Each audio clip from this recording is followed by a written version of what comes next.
Ladies and gentlemen, mesdames et messieurs, Sabaton.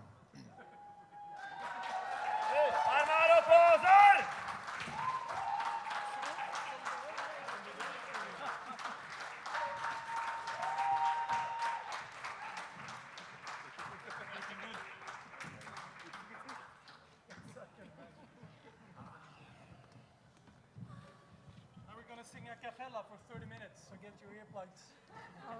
Armado på hof! Hello, everybody, and glad to be here, and glad to see so many of you here.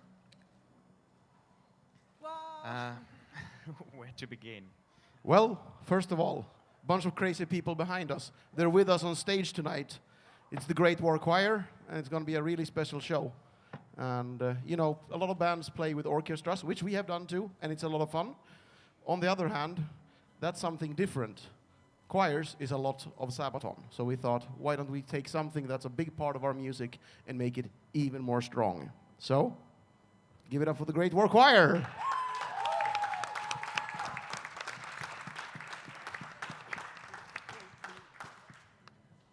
Yeah, I mean, we're about to release our new album, The Great War, so that's obviously why it's the Great War Choir. It's an concept album about World War I, and we have already been around a lot talking about it, meeting a lot of people all across the world, and presenting the new album, and we can honestly feel very, very warm the result of the response of the people who've heard it so far. And we were able to bring the album here to France to present it for the first time in Verdun a couple of weeks ago, and well, there was maybe somebody who was there, and it was an absolutely amazing experience to be able to perform, to you know, showcase an album on a location where it actually happened. That's something we always wanted to do, but couldn't do until now. Sorry. Hi, how are you? Hi, We are very, very great. happy to see you again here at Knotsfest, not Hellfest, Knotsfest, okay? So, yeah, my first question is, of course, how are you? And the second one, could you tell us a little more about the video clip? Yeah, music video clip of Verdun, Bismarck. Could you tell us a little more about it? Sure. Yeah, of course. We are absolutely great. We're excited to be here.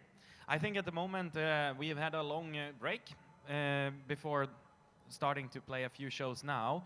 We've pretty much stopped and been off the road for several months making a new album, so it's great to be back again. Normally Sabaton is playing a lot of shows, but in the winter we didn't do that much. So now it's great to be back again, and I think that everybody is getting in shape of and getting a little bit away with the nervousity, whatever, this thing. Yeah, I mean, honestly, when we did the first couple of shows, I was so nervous, I was going to the bathroom like 5 times for the last hour before every show. No matter if you've done, I mean, I stopped counting after 1,000 shows. That was many years ago. However, you know, you don't realize how much of this is, you know, you think you have the experience and the routine, but that is still all thrown out the window, because what you're going to see tonight is some shit we've never done before, really. We've done everything new. In the past, we've usually been adding more and more stuff to our stage set. We have more now as well, but we took everything away except, well, the tank. It's Sabaton. We got to have a fucking tank, right? Regarding the video clips, yeah. First of all, we did a video clip, and the first one that was announced or released in the spring here was for a song that is not on the album, for the song Bismarck. And the Bismarck was a story we wanted to do a long time ago, because we get a lot of emails from fans around the world asking us, can you write a song about this or that or that? And we keep all of that, and we save it, and we keep it in our minds and thinking about it for the future. And now we're coming up, this is our 20 years anniversary as a band this year. And we thought, okay, some people said to us, you need to go on tour, you need to play all the old stuff, you need to go on tour playing only classic Sabaton songs from the first albums. Some people said you need to release a best of Sabaton with only the old albums or whatever. And we said, no, the 20 years anniversary of Sabaton doesn't look back, it looks forward. It looks to the future of the band. And on the other hand, we thought we give something as a thank you to all the fans, and we couldn't give a box of chocolates to all the fans around the world. So we thought, what can we give to everybody around the world, no matter where they live, what they actually would like? And there's one thing that our fans like, no matter if they live in Sweden, or if they live in France, or if they live in Latin America. And that is simple. They want Sabaton music. That's what everybody likes, hopefully. And so we recorded one song, and we choose as the topic the most requested Sabaton theme of everybody, of our fans around the world for these years. We didn't choose the most, because the most one was Star Wars. So we choose the second most wanted topic of a Sabaton song. And then we have a cooperation with a gaming company called Wargaming, who do games like World of Tanks and World of Warships, among two of their games. And we worked very closely with them, and they were able, when they heard about the idea that, oh, you're gonna do a song about Bismarck, well, it's featured in one of our games, and we love to help you to produce a great video clip for it. And they really did it. It was an exciting story to create it and film it, and the amount of feedback for it was absolutely amazing. That was the story about Bismarck, yeah. And then when it comes to Fields of Verdun, we choose this one as the first single for the new album. And we knew that it was one of those stories that will definitely stick out from the album. It's one very important thing. When we were sitting and discussing what kind of topic's gonna be, okay, the World War I is a huge topic, and there are so many different things inside, but we knew that the Battle of Verdun has to be in there. And we thought, okay, we're also gonna present the album in Verdun, so let's make a music video about it. We didn't film it in Verdun, though. Harrison from Twin Musics Media Australia. This is a signature question for our website, is if you could have any other band in the world cover one of your songs, which band would you pick, and what song would it be? And would you like them to do it in their style, or do it as a Sabaton style? Oh, so I guess we do one each then. Tommy, you wanna break? That's actually a tough question. Because there's do you want to hear it like a Sabaton song as a power ballad with Celine Dion or another metal band? It's very hard. But I think I would say I would love to hear the old Halloween with Michael Kiske do... Yes, the old Halloween with Michael Kiske. I was 100% sure you'd say Gary Moore. You fucking asshole! Gary Moore is dead, so it's not possible. Old Halloween with Michael Kiske doing Aces of Exile. In their style, of course. Well, it's a good question. I would like to hear and see Rihanna do Reign of Terror.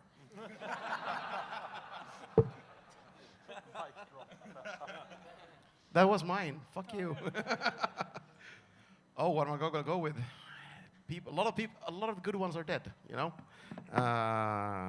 Well, I would like to hear Manowar do a Sabaton song of their choosing, actually. I think we already made it. I mean, for this album, I had an idea about this band, which is a cello metal band called Apocalyptica from Finland. So I went down to Madrid and I asked them if they wanted to cover one of our songs from the new album, and they said yes. So I think that was, for now, the one I wanted. So it's a difficult question, but I would love to see Freddie Mercury doing the Ballad of Bull. That would be cool.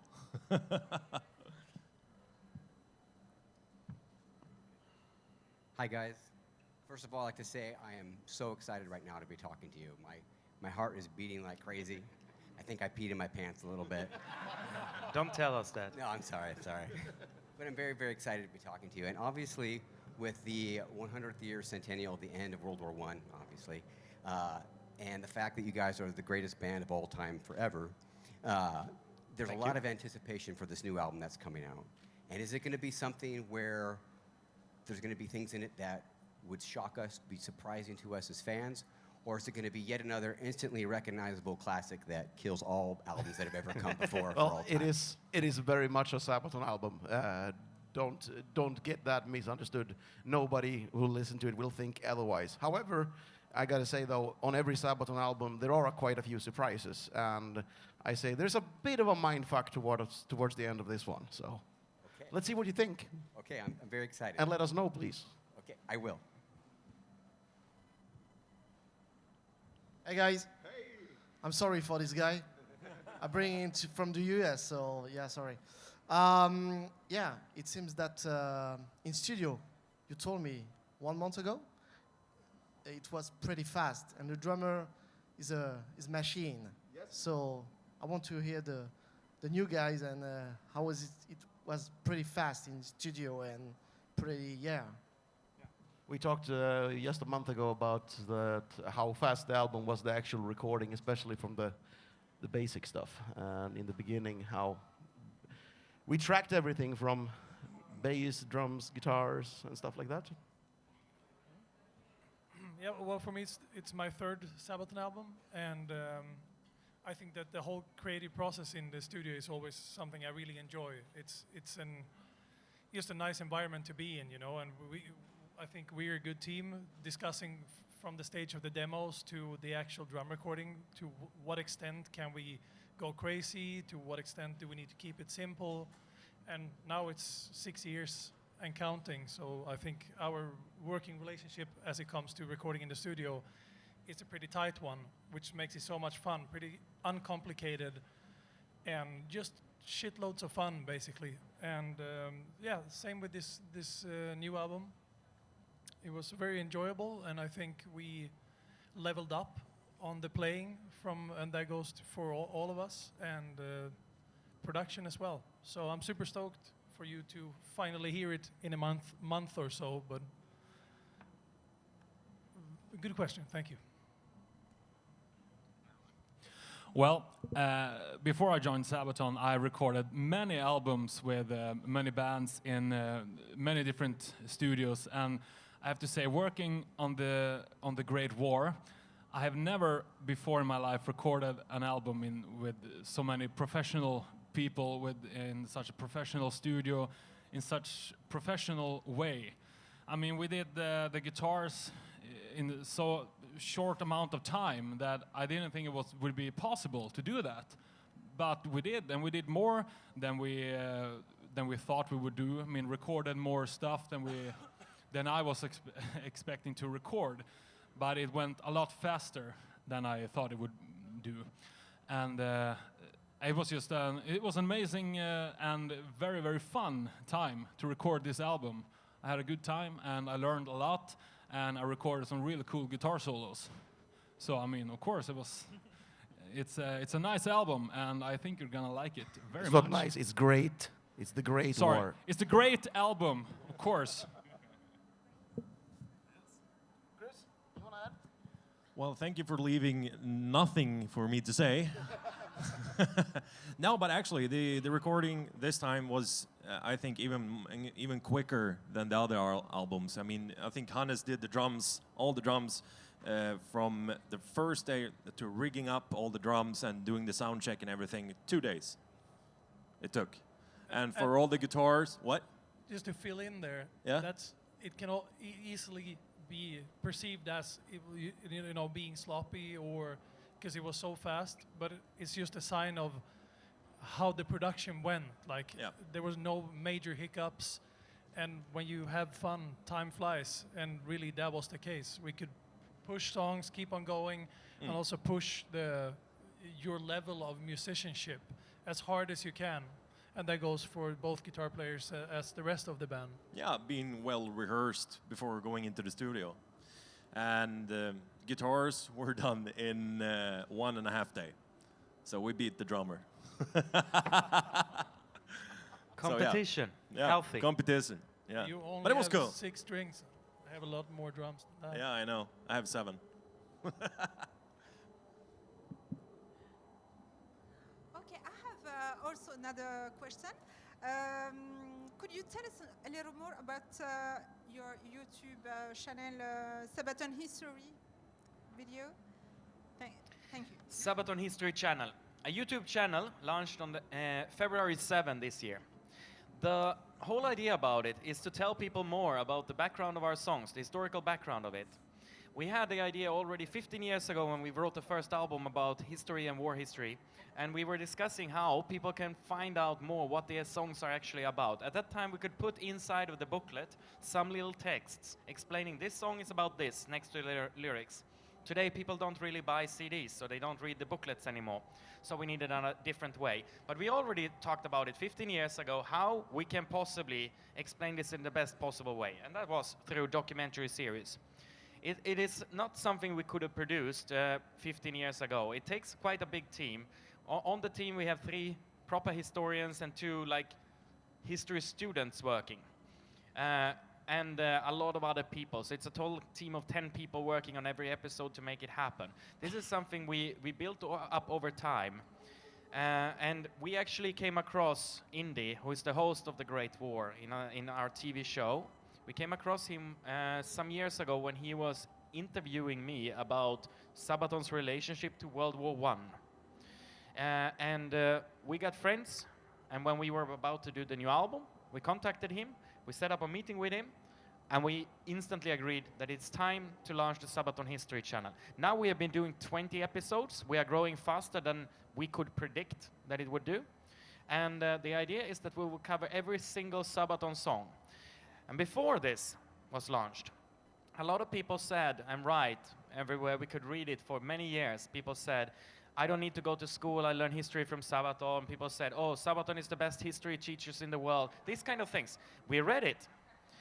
We didn't say it ourselves because we couldn't really teach history in the past. You could only learn a little bit. By listening 3 or 4 minutes to a song, you can only hear a few words and you can understand what the song is about, but you don't learn things.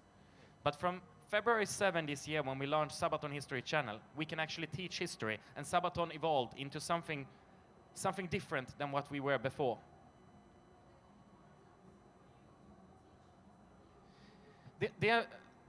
For us, and speaking for me, at least, the amount of history that we have been studying the past 15 years, I think it has given a better view of the world and better understanding, and a more open mindset and understanding towards different cultures, different people, different backgrounds, and why the world looks like it does. And if this is something that has made my life better, if we can do that to other people, then I see no bad in it. And if people don't want it, they don't need to watch.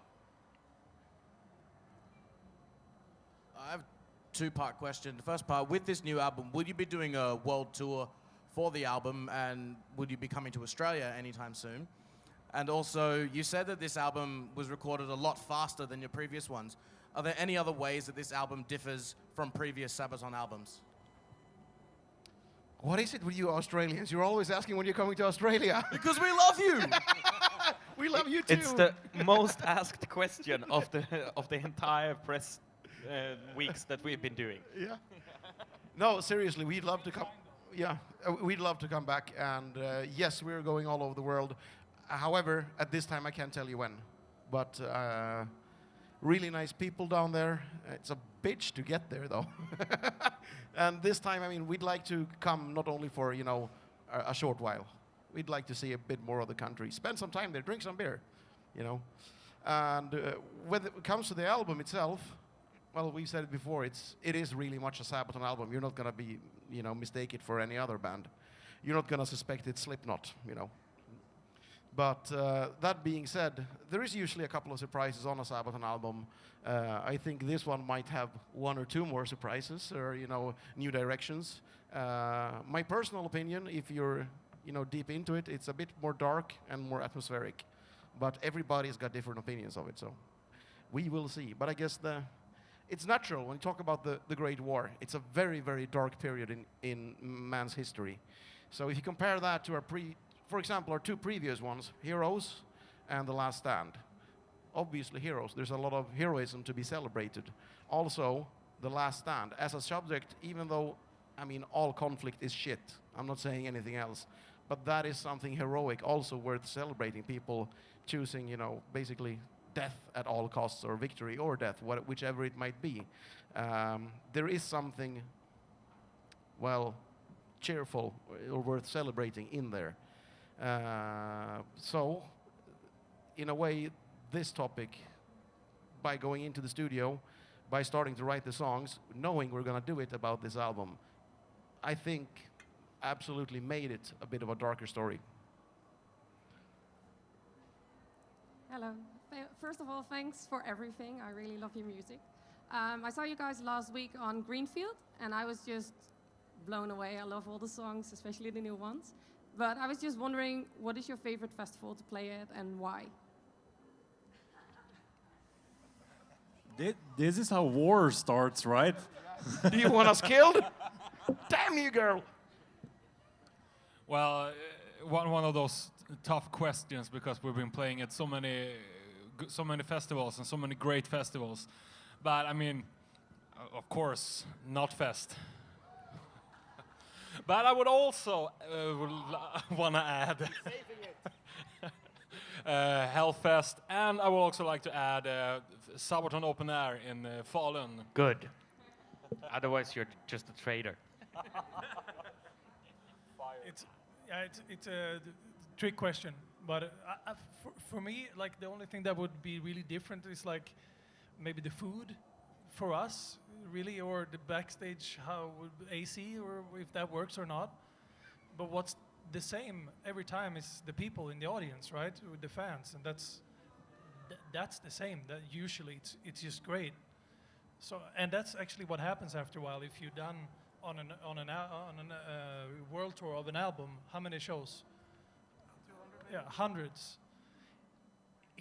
You can't really keep track at all time where you are, and that kind of says something, because you have a good time every night basically when you're playing, and that's what it's about anyway. So, and if the food, whatever. So, we're super happy to be here. It's a great festival, and we're gonna definitely enjoy tonight as much as we did last weekend. I'd like to piggyback on that. Oh, I'm sorry, I'm interrupting. Go ahead. Oh, that's okay. I'm super sorry. That's okay, man. Well, I'm going to go with a bit of a story here. I remember us about 20 years ago drinking beer, singing along to Judas Priest Painkiller, and dreaming that maybe we get to play Wacken someday. And this fucking year we're headlining it, so Wacken.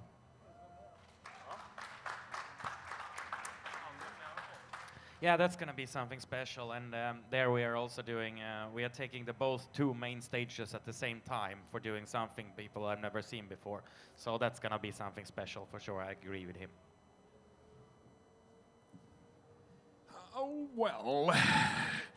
So, yeah. It's always a hard question, you know, to pick the favorite festival, because I think all of them are great, because if there were any fans, there won't be any festival. So if the fans comes to a festival and we get to play there, we're lucky enough to have that. So I mean, all the festivals are great. Almost all festivals are great. Except for Sabaton Open Air. No, I'm just kidding. Fuck you! Don't fire me, please. So I just wanted to piggyback on that's a great question. And every time I've seen you guys in concert in different towns, you always make it that town feel really special, like, hey, this is the best town you've ever been to, this is the best audience of all time. But is there any particular place in the world that you guys have visited that really stands out to you? Any particular city where the fans are they just take it to a different level? I think we all have different, and it comes to night after night as well. A country that has given you a perfect memory is likely to continue on the same path again, but it could be anywhere. And I think each and every one of us have different, like, oh, I love it here and I love it there. And but in general, most of us like when the craziness of the south of Europe, the craziness of there could be potentially for all of us. Maybe different individual countries, but that's pretty wild. Quick last question, dernière question. I've just interviewed Oscar from Amofor, who's gonna play with you in the US, and you have opened for this band a few years ago, and then they play with you, they open for you. So how do you feel to play with such a legendary band and open with you? Hammerfall is a great band, and without Hammerfall, there would probably not be any Sabaton. Because when we were formed, Hammerfall had already paved the way for melodic heavy metal. So we have them to thank for a lot of things. And the way things turn out is not really necessarily the way of us or them being the better band or something like that. Now, we are the bigger band. And in some people's eyes, they are the better band. In some us, we are the better band. But all in all, we are on the same way doing heavy metal together. And we actually went together to speak about it, to give US a real dose of Swedish heavy metal together. And we thought that the best possible way to do a melodic heavy metal invasion of the US from Sweden and showing that would be us and Hammerfall. And I'm sure that they will see what is going on. Thank you. Merci. Thank you very much.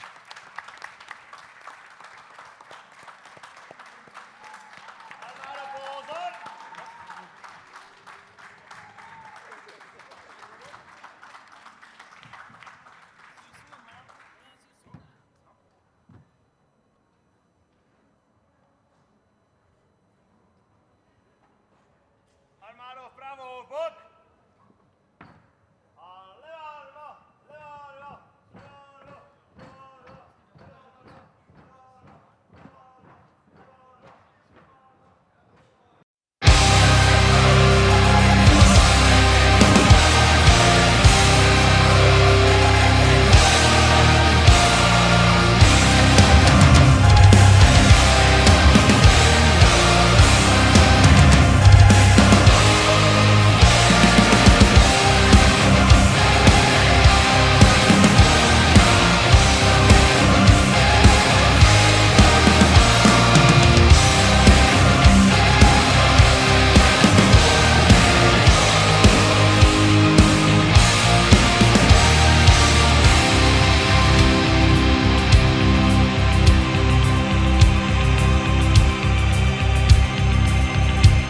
We're dim in lies, I'm paralyzed, my brother's eyes are gone.